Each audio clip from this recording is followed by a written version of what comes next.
Buddhaṃ saraṇaṃ gacchāmi Tatiyampi Dhammaṃ saraṇaṃ gacchāmi Tatiyampi Sanghaṃ saraṇaṃ gacchāmi. Sadhu, sadhu, sadhu. To observe the 5 precepts, say after me. I observe the precept of I observe the precept of abstaining from killing beings. abstaining from killing beings. I observe the precept of I observe the precept of abstaining from stealing. abstaining from stealing. I observe the precept of I observe the precept of abstaining from sexual misconduct. abstaining from sexual misconduct. I observe the precept of I observe the precept of abstaining from telling lies. abstaining from telling lies. I observe the precept of I observe the precept of abstaining from taking abstaining from taking intoxicating drinks and drugs intoxicating drinks and drugs with the refuge of the noble triple gem. with the refuge of the noble triple gem. I observe these precepts I observe these precepts for happiness in this life, for happiness in this life, for rebirth in heaven, for rebirth in heaven, to escape from the sufferings of samsara. to escape from the sufferings of samsara. May it help me and be a blessing. May it help me and be a blessing. Sadhu, sadhu, sadhu. So today, if you guys have a camera, you can turn it on now. And for this, it's easier to ask questions when you have your camera on. It's easier to explain things when you have your camera on. If you guys are shy, you can turn on beauty mode on Zoom. And that way you don't need makeup. You can just turn your camera on and not be upset about it. So today we're starting Satipaṭṭhāna. Now, before we cover, there's no way we can cover all of Satipaṭṭhāna in one day. And there's no way you can cover even one portion of Satipaṭṭhāna in one session. Before we cover the meditations found in Satipaṭṭhāna, which is the establishments of mindfulness, we're going to be talking about what Satipaṭṭhāna is. So just a very brief summary. 𝗪𝗛𝗔, could you allow cameras on?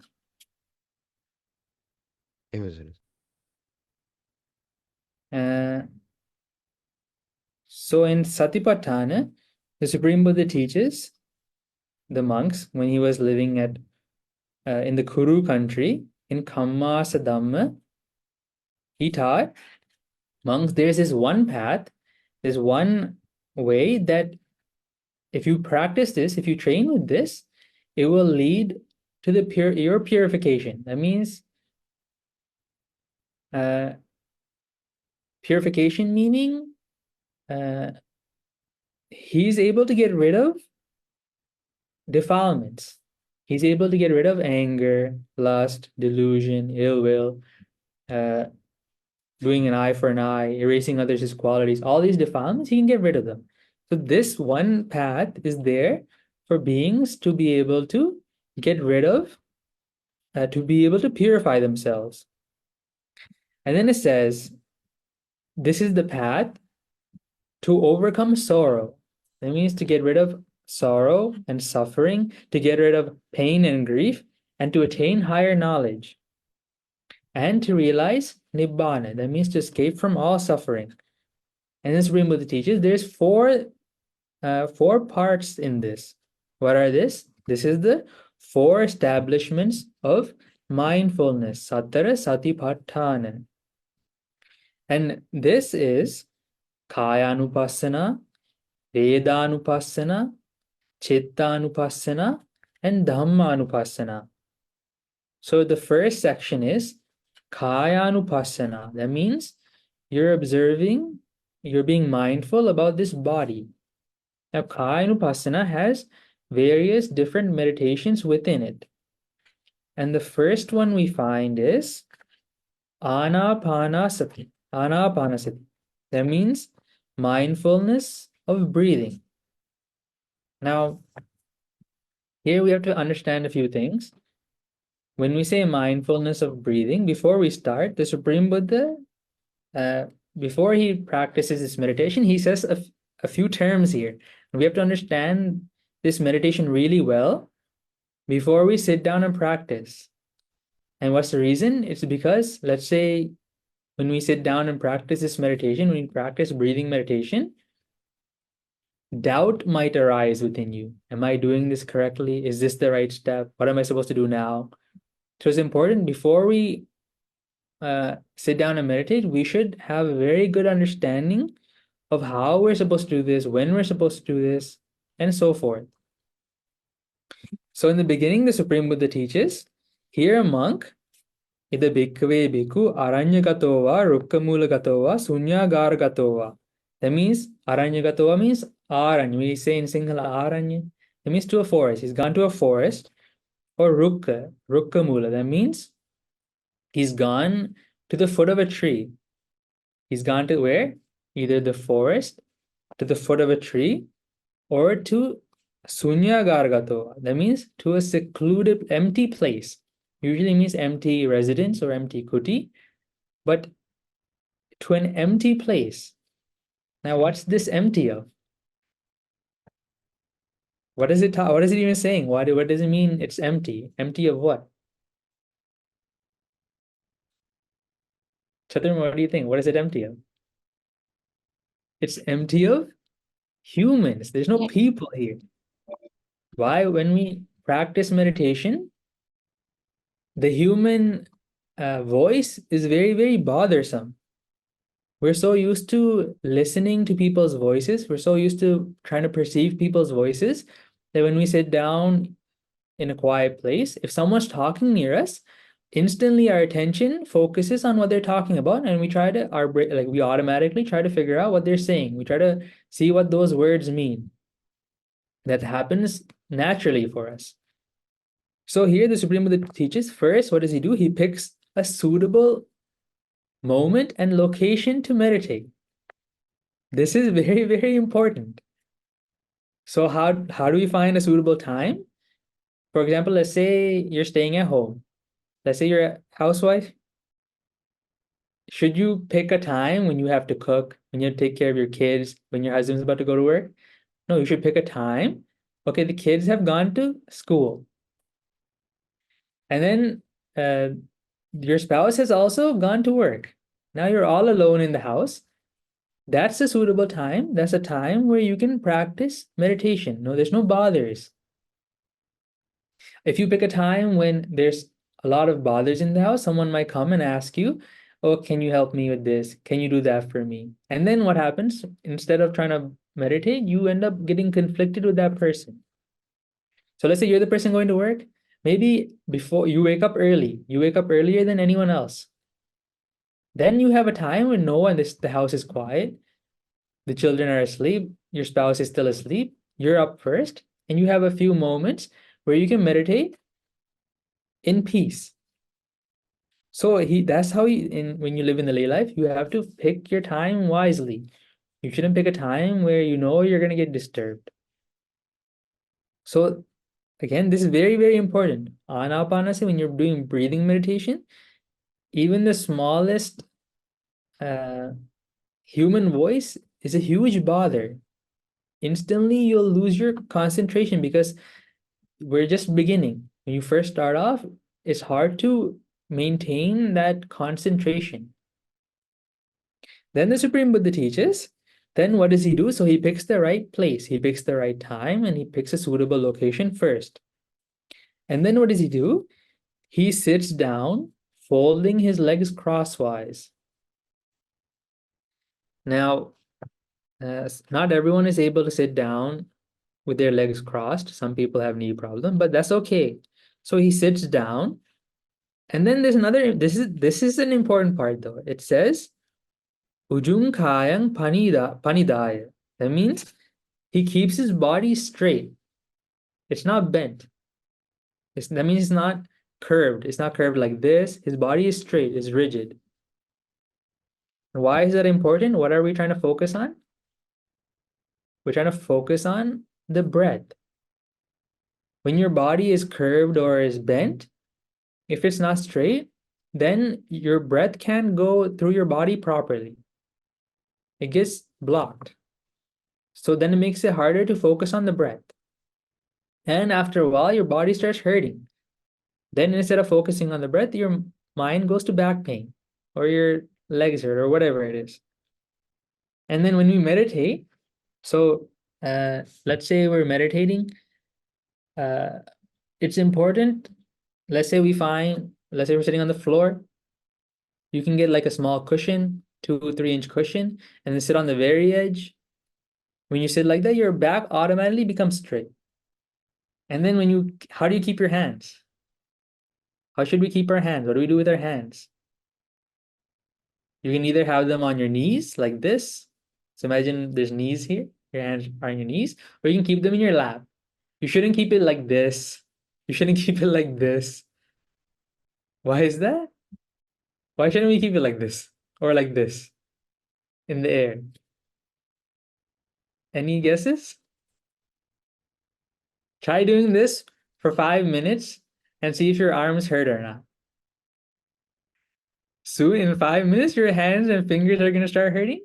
And then instead of focusing on the breath, you're focusing on your hands. We want every single advantage possible here. So keep your arms in a relaxed place, in your lap, on your knees, in a position. So some people, when they keep their hands on their knees, their back gets more straight.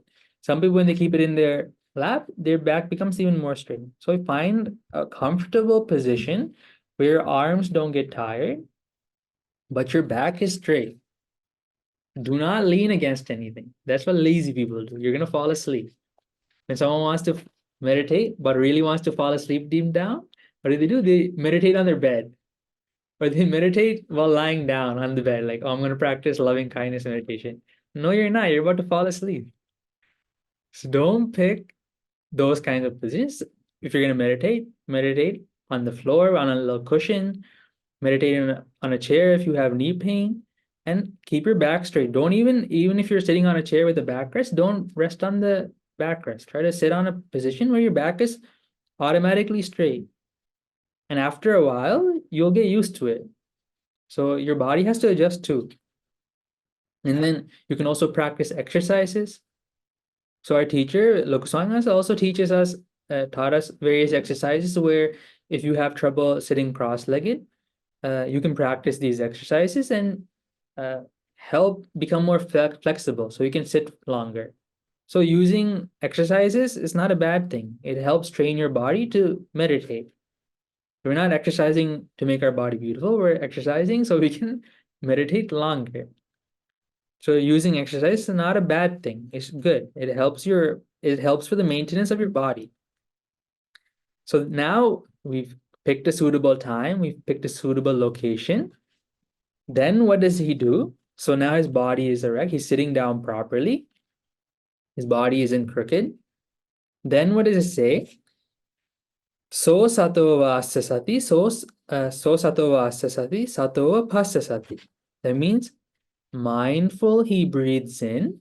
Mindful, he breathes out. That seems very, very simple, doesn't it? Mindful, he breathes in. Mindful, he breathes out. That's so easy. Now, Vishaka, how old are you? 28. Okay, you're 28 years old. Every single day of those 28 years, you breathed, right? You've taken breaths. So did your anapanasati develop? So it says, this is a very, very important part here.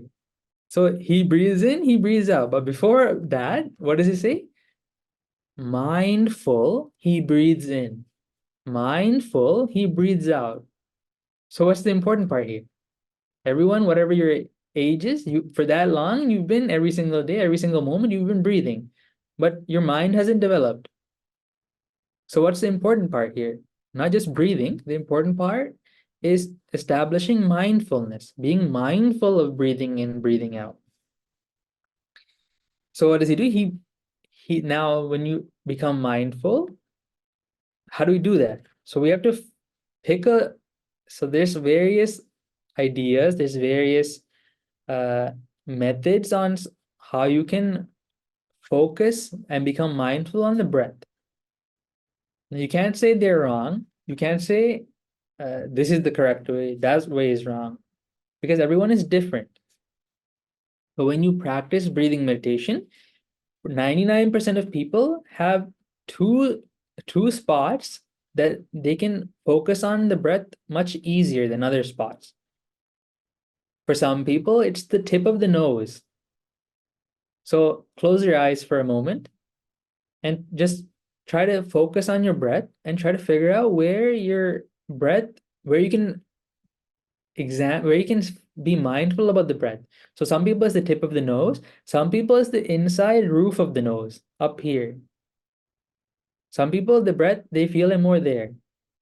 So some people it's the very tip of the nose, some people it's the inside breath, inside the roof of the nose. So close your eyes and try to see where you can find, where you can identify the breath. Just to identify, you can forcefully breathe, it's okay.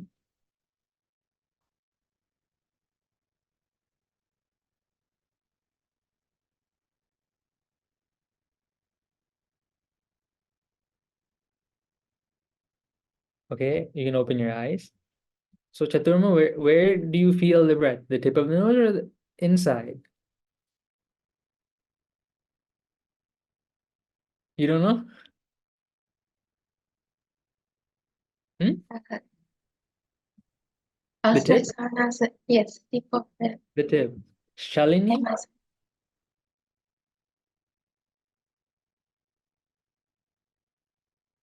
I don't know.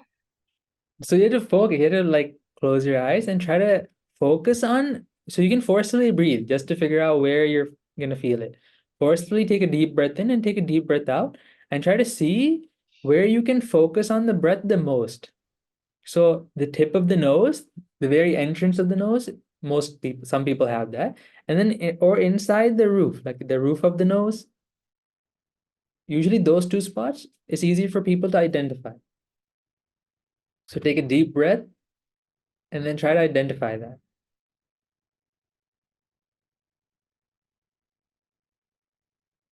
Ruini, which one are you? Tip or the inside? Inside? Vishaka?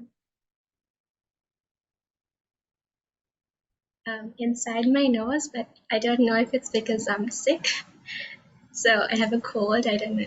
That's the reason. Okay, so when you get better, again, try to focus on figuring that out. That first step is very, very important. Shalini, did you figure it out? Yes. The roof? Yes. No, tip.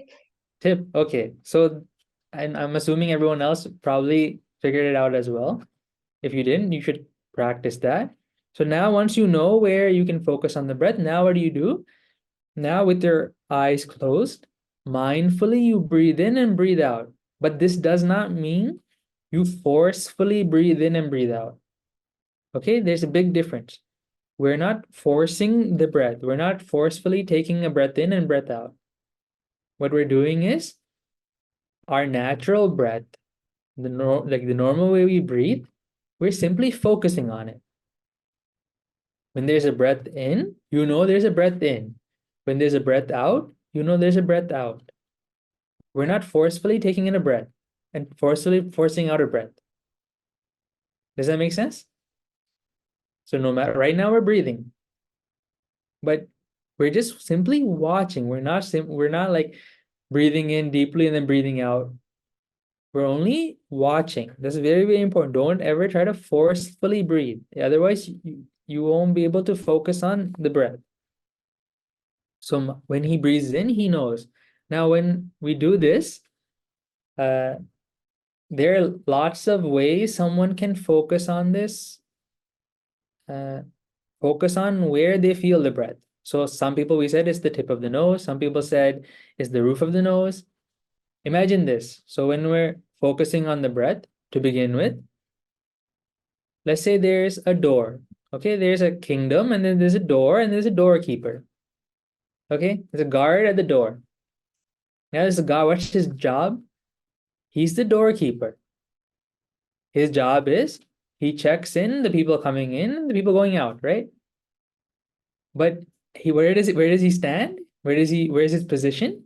His position is at the door. Correct? So he's standing at the door. Does he care about the people walking outside the city? No, it doesn't matter to him. Does he care about the people walking inside the city? That also doesn't matter to him. He's the doorkeeper. His only focus is the person who comes up to the door. Correct? In the same way, our focus is on where we can identify the breath. So when we start off, we're trying to identify the breath either at the tip of the nose or inside the roof of the nose. So we're focusing on that. We're not worried about the air outside the body. We're not worried about the air that's already inside the body. We're just focusing on where we can identify the breath going in and breath going out. Now, have you guys ever used a saw before? Have you guys ever used a saw? A handheld saw? I'm assuming no. But when you cut with a saw, there's not just one, we say it's teeth, right? The saw blade has teeth. You know what I'm talking about? Have you guys seen a saw? A saw blade has teeth. When it cuts with all the teeth. But when you're cutting, the teeth that's touching the piece of wood or whatever it is you're cutting is the most important. That's the part you focus on. The part, so it's like when you're cutting like this, the part that's touching here is the most important part. The teeth in front and the teeth behind don't matter. So look, do you guys see the saw blade? Wherever there's contact with the wood or whatever you're cutting, that's the most important part. In the same way, we're only focused on the part, we're only trying to focus on the part where we can identify the breath. We're not worried about anything outside and anything inside. We're just focusing on where we can identify the breath going in and the breath going out. Make sense? Okay, I'll give you another example. Imagine there's this child on a swing. You're standing like this, and this child swinging this way and this way. Okay? Now, when that child comes to the middle, you give a slight push. Now you see the child going left, and then you see the child going right. But you're standing still. You see the breath going this, you see the child going this way, and you see it going this way. But you're standing still. In the same way, you see the breath going in and out, but you're focused on the area where you can identify the breath. Okay? So look, we're still mindfully breathing in, mindfully breathing out. These are ways to understand that we shouldn't be focusing, like we're trying to focus on the breath coming in and breath coming out. Knowing. So let's say your nose is itchy. Let's say right now your nose is itchy. So what do? You lift your hand and you scratch your nose, right? But as you lift your hand, are you thinking, my hand is going up, my hand is going up, my hand is going up, my hand is going up? No, you're simply, you know your hand is going up, but you're not thinking that, right? In the same way, when there's a breath coming in, you know there's a breath coming in. When there's a breath going out, you know there's a breath going out, and you're mindful about that. So you know there's a breath coming in, there's a breath coming out. To be mindful when we first start, some people count. Some people, it's easy for them to count. They think breath coming in, 1. Breath going out, 2. Breath coming in, 3. Breath going out, 4. All the way up to 10. We don't go 1, 2, 3, 4, 1, 2, 3, 4, 1, 2, 3, 4 because it's too short. Our mind gets distracted.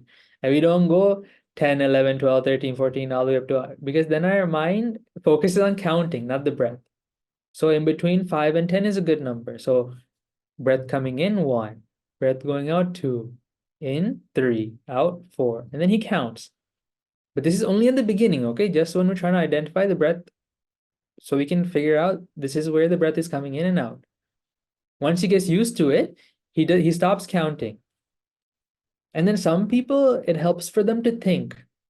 Breath in, he thinks breath in. When there's a breath out, he thinks breath out. Like, remember when we're lifting our hand to scratch our nose, he literally thinks, my hand is going up, my hand is going up, my hand is going up, my hand is going up. When he breathes, he thinks, there's a breath in, there's a breath out. Breath in, breath out. But after that, again, what does he do? He abandons that as well. Because this meditation, breathing meditation, is very, very, in Sinhala we say pranithai. It's very, very delicious. There's no English word for it. It's very, very pleasant. It's very, very pleasing. It's like a divine happiness. Why? Because let's say someone's trying to develop foulness meditation. What is he thinking? He's thinking, oh, this body has organs and kidneys and like disgusting flesh, and that meditation object is foul. It's something we don't like to think about. But here, you don't have anything to think about. The less thinking there is, the more pleasing this is. It's very, very relaxing. Breathing meditation is very, very pranithai. It's very, very delicious. Very, very, like, if once you get used to this, it's like a very, very, you don't want to give it up. It's something that becomes a part of you. So breathing meditation is something that the Buddha praised. Every single Buddha, before they become enlightened, they use breathing meditation. It's the abode of the Buddhas. That's where they reside, in breathing meditation. Breathing meditation is something so powerful that through breathing meditation, the Supreme Buddha teaches, if someone practices breathing meditation, either they'll become enlightened in the beginning when they're young. If not, then they'll become enlightened when they're middle age. If not, then they'll become enlightened before they pass away. If not, then they'll become anagami. If not, then they'll go to the Brahma world. So breathing meditation is something that is directly aimed at achieving the end of sufferings, completely aimed at that as a one goal.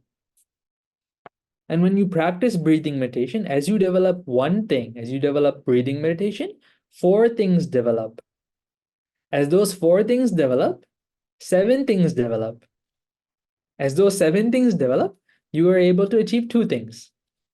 Vidya vimukti, that means knowledge and liberation. So when those 4 things are, we're going to learn this. When you develop breathing meditation, the 4 foundations of mindfulness develop. When those 4 foundations of mindfulness develop, the 7 enlightenment factors develop. As those develop, you're able to achieve knowledge and liberation. So breathing meditation is something very, very pleasant. We'll get to that. But so first, now what's our first step? So what have we been doing so far? He breathes in, he breathes in mindfully and breathes out mindfully. And there's one very, very important simile. Now I'm going to share screens to teach you guys this. And you guys are probably like, when are we going to do this? But it's important to first understand how we do this before we practice this meditation. Otherwise, only doubt will arise. So the simile is this. Imagine there's a person who wants to meditate, okay? There's a person who wants to meditate, and it's like a person trying to tame a wild ox. Okay, so this is a wild ox. You guys see, I'm teaching you this very, very simply. So what does he do? In order to tame this wild ox, a person comes and ties this ox down to a post. So he's tied down to a post. Now, it's a wild ox. A wild ox doesn't want to stay in one place. So what does it do? It tries to run this way, it tries to run that way. It runs anywhere it can and tries to run into the forest, okay? It tries to run over there. But there's a rope here. As long as the rope is there, the ox can't run away. And what's the simile of? This ox is like the mind. Okay? Our mind is, when we try to focus it, it always tries to run away. And this post is like the meditation object. So right now we're trying to do breathing meditation. So as we try to do breathing meditation, what happens? Our mind tries to run away. But as long as we have the rope, which is mindfulness, then our mind can't run away. Does that make sense? So as long as the rope is there, then the mind gets held fast onto the breathing, onto the meditation object. As long as mindfulness is there, we're still focused on breathing meditation. But let's say our mind, what happens when we first start off, our mind is not, our rope isn't strong. Our mindfulness is very, very weak. We're trying to use like a piece of string to tie down an ox. It's not going to work. So what happens? Our mind runs into the forest. The forest meaning it runs into all kinds of thoughts. It goes to friends, it goes to food, it goes to our homes, it goes to work, whatever it is. Now the ox is in the forest playing around. He's doing all kinds of things. So what does the smart farmer do? Does he go to the forest and look for his ox? No, because then he'll just tire himself out. So far, do you guys understand the simile? The ox is running to the forest and is just playing around. But the farmer doesn't go tracing his steps and going through. Like, let's say our mind has gone to friends, then he thinks, no, my friends are like this, and then what happens? He ends up daydreaming about his friends. Our mind has gone to food, and then what do? If we go follow that path, then we think, tomorrow morning I'm gonna have this, and then I'm gonna eat that. Oh, I might buy this. Oh, that was so good last time. I'm gonna get this next time too. We don't do that. What does the smart farmer do? He knows this ox is gonna get tired and come drink water. After it's played around, he's gonna come back to the water hole. What does the farmer do? He waits at the water hole. He waits where he knows this mind is gonna come back, and then he catches the mind again with that rope, with mindfulness. So here the watering hole is where we can identify the breath. So instead of going through all that list, what does he do? He comes back and focuses his mind on the tip of the nose or the roof of the nose, wherever you can identify the breath. Everyone understand? If you don't understand, you tell me right now. That way I can explain it again.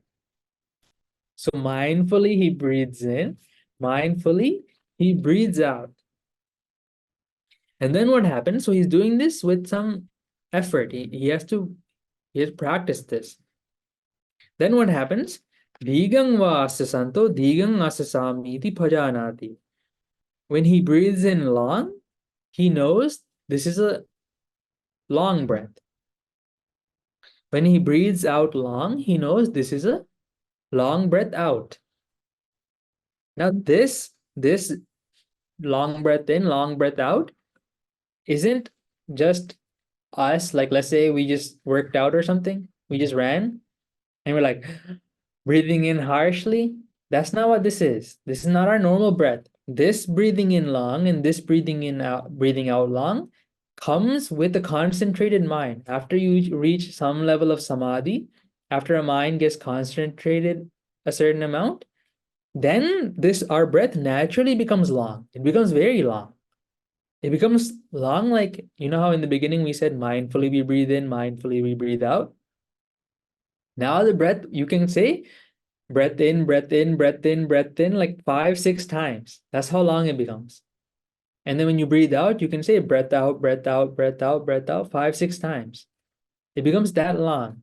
This happens when our mind is a certain amount become concentrated. We've reached some level of samadhi. Understand? So now our breath has become long, and when there's a long breath, he knows there's a long breath. When there's a long breath out, he knows there's a long breath out. And then it says, rasang va asasanto rasang asasamīti bhajanāti. When there's a short breath in, he knows there's a short breath in. When there's a short breath out, he knows there's a short breath out. So again, this comes after. So now we practice mindfulness of breathing in, breathing out.